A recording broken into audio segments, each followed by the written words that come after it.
واستعینوا بالصبر والصلاة وإنها لكبيرة إلا على الخاشعين۔ صبر اور نماز سے مدد لو، بے شک نماز ایک سخت مشکل کام ہے۔ صبر اور نماز سے مدد لو، یعنی اگر تمہیں نیکی کے راستے پر چلنے میں دشواری محسوس ہوتی ہے تو اس دشواری کا علاج صبر اور نماز ہے۔ ان دو چیزوں سے تمہیں وہ طاقت ملے گی جس سے یہ راہ آسان ہو جائے گی۔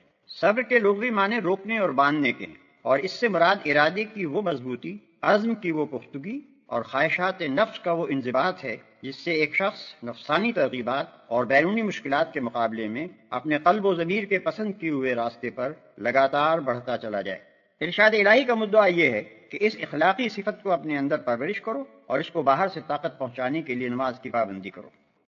الذين يظنون أنهم ملاقو ربهم وأنهم إليه راجعون۔ مگر ان فرما بردار بندوں کے لیے مشکل نہیں ہے جو سمجھتے ہیں کہ آخر کار انہیں اپنے رب سے ملنا اور اسی کی طرف پلٹ کر جانا ہے۔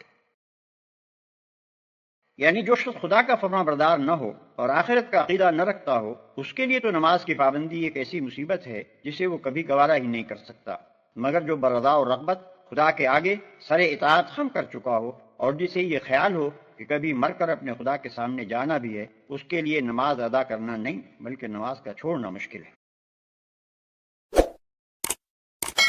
Like, share and subscribe for more videos.